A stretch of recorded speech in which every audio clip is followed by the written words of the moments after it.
Nadreen, आप देख रहे हैं क्राइम टाइम न्यूज। मैं हूं आपका दोस्त Qaiser Khan, bureau chief Crime Time News. हर तरह की खबर से जुड़े रहने के लिए हमारे चैनल को लाइक करें, सब्सक्राइब करें और देखते रहिए क्राइम टाइम न्यूज।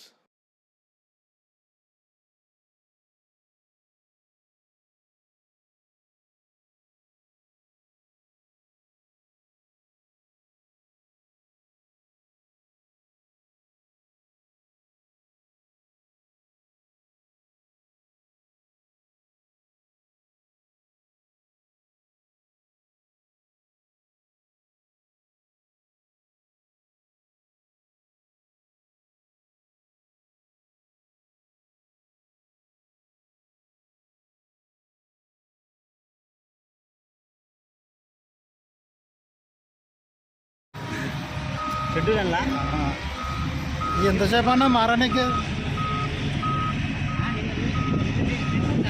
నిన్న వేరే 4 చూసినాము. 4 చూడలేదు.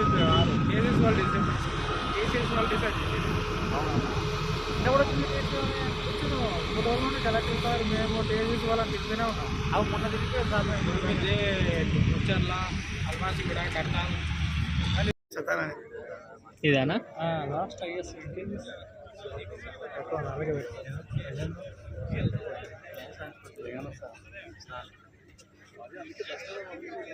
రేవంత్ రెడ్డికి చెప్పాలి అన్న ఇందాక వచ్చి అక్కడ వెళ్ళిపోన్నా అదే ఇందాక వచ్చి అక్కడ ఇట్లానికి కదా ఏమనకని చెప్పి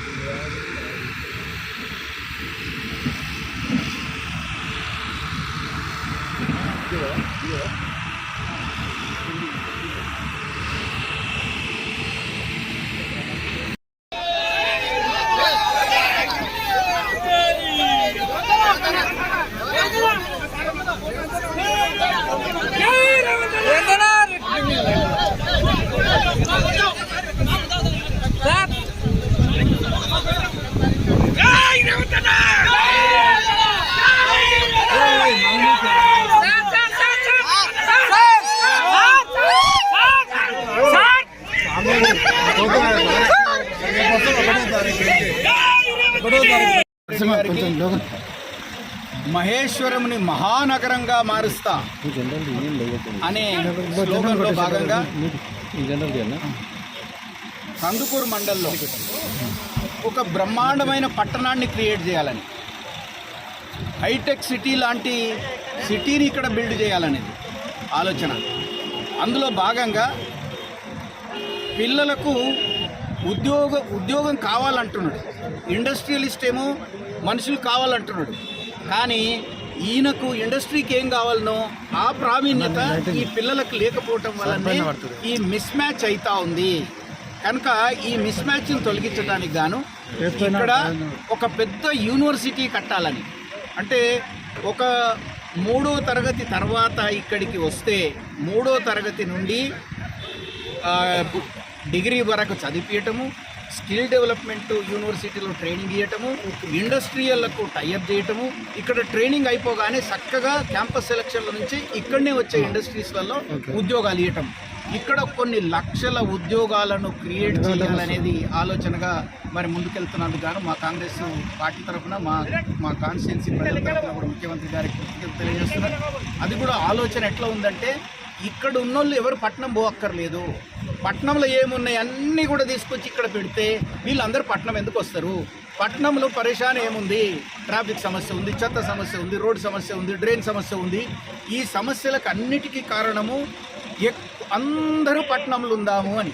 కనుక పట్నంలో ఉన్నదే ఇక్కడ తీసుకొచ్చి పెడితే అందరూ ఇక్కడ పట్నం పోవాల్సిన అవసరమే పడదు. కనుక ఇది ఒక బ్రహ్మాండమైన ప్రాంతంగా క్రియేట్ చేయాలనేది ఆయన ఆలోచనగా ఉన్నదని కూడా ఇప్పుడు క్లియర్గా నాకు చెప్పడం జరిగింది. అదేవిధంగా ఈ హైవే ఏదైతే ఉందో హైవే నుంచే ఇక్కడికి రావాల్సిన అవసరం పడొద్దు. హైవే ఎప్పటికీ ట్రాఫిక్ పెరుగుతూనే ఉంటుంది, రేపు మళ్ళీ సమస్యలు క్రియేట్ అవుతాయి. ఈ సిటీకి, ఈ పట్టణానికి స్ట్రేట్గా రింగ్ రోడ్ వరకు రోడ్ చేయాలని, తర్వాత ఎయిర్పోర్ట్ నుండి ఇక్కడి వరకు మెట్రో రైలును కూడా వేయాలనేది ప్రణాళికలు తయారు చేయమని అందరికీ ఆదేశాలు ఇవ్వటం జరిగింది. కనుక ఇది ఈ ప్రాంతం వాళ్ళు అదృష్టవంతులని నేను భావిస్తున్నాను. నేను అందరికీ మరొకసారి ఇది అందరూ పాజిటివ్గా ఆలోచించవలసిందిగా. ఎన్ని ఎకరాలు సార్ ఇది ల్యాండ్? ఇది 57 ఎకరాలలో స్కిల్ మాత్రమే. ఇక్కడ స్కిల్ డెవలప్మెంట్ యూనివర్సిటీ ఇది. అంటే అన్ని రకాల స్కిల్స్ని ఇక్కడ ట్రైనింగ్ ఇవ్వబడుతుంది. అంటే ఇండస్ట్రీస్ వాళ్ళకు ఏమేమి స్కిల్స్ కావాలనో ఇండస్ట్రీస్ దగ్గర నుంచి ఒక లిస్ట్ తీసుకొని దానికి అనుగుణంగానే ఈ కోర్సులు ఉంటాయి. పాతకాలంలాగా నువ్వు ఐటీఐ అంటే నువ్వు రాయి కట్ చేయి ఇట్లా కాదు. ఇండస్ట్రీకి ఏం కావాలి, ఈ పిల్లోడికి గదే నేర్పాలి. గది నేర్పితేనే వాడికి ఉద్యోగం దొరుకుతుంది, వాడికి మనుషులు దొరుకుతున్నారు. ఇప్పుడు మీరు ఇక్కడ చూస్తే కూడా ఏ ఇండస్ట్రీలో కూడా, హోటల్ ఇండస్ట్రీ కానీ, ఏ ఇండస్ట్రీ కానీ, కన్స్ట్రక్షన్ ఇండస్ట్రీ కానీ మన పిల్లలేమో ఖాళీగా ఉంటున్నారు, బయట ప్రాంతాలలో వచ్చాము ఉద్యోగాలు చేస్తున్నారు. కారణం ఏంటి? ఇప్పుడు ఇల్లులో ఫ్లోరింగ్ వేయాలంటే మనోడు వేయడు, స్లాబ్లు వేయాలంటే మనోడు వేయడు. సో అసలు ఈ చిన్న చిన్న పనులకు కూడా మనం వేరే దగ్గరికి వెళ్ళి రావాల్సిన అవసరం ఏముంది? కనుక ఇక్కడున్న వాళ్ళకే మనం స్కిల్స్ డెవలప్ చేస్తే అందరికి ఉద్యోగాలు దొరుకుతాయి. ఉద్యోగం లేని యువకుడు ఉండటానికి లేదు.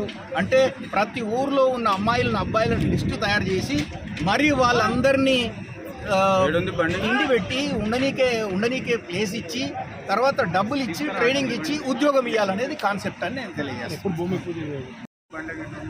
ఇక్కడ ఈ స్కిల్ యూనివర్సిటీకి ఫౌండేషన్ తర్వాత ఇక్కడ కూడా ఒకటి ఏం ఆలోచిస్తున్నామంటే గవర్నమెంట్ మా రేవంత్ రెడ్డి గారు ఇప్పుడు ఏదైతే 600 ఎకరాలను ఏదైతే లేఅవుట్ చేశామో ఆ లేఅవుట్ని ఇండిపెండెంట్ సిటీగా ఇప్పుడే బిల్డ్ చేయాలని, ఎవరెవరి అయితే ల్యాండ్స్ పోయినాయో వాళ్ళకు ప్లాట్ ఇచ్చినామో వాళ్ళకు ఇల్లు కూడా డబ్బులు ఇవ్వాలని, ఇల్లు కట్టుకోవడానికి కూడా ఇక్కడ ఇల్లు ఇవ్వాలని. ఇల్లు కట్టుకోవడానికి ఎందుకు వస్తాడు ఆయన? ఇన్ఫ్రాస్ట్రక్చర్ లేని అక్కడ హాస్పిటల్ స్కూలు అన్ని ఇన్ఫ్రాస్ట్రక్చర్ కూడా ఇమ్మీడియట్గా క్రియేట్ చేయమని చెప్పడం జరిగింది. ఆ 600 ఎకరాలలో కూడా ఇల్లు కట్టుకుంటాం అనే వాళ్ళకు ఇమ్మీడియట్గా ఒక స్పెషల్ ప్యాకేజ్ కింద ఇండ్లకు కూడా డబ్బులు ఇవ్వాలనేది నేను తీసుకోవటం జరిగింది. థ్యాంక్ యూ అమ్మా. Thank you.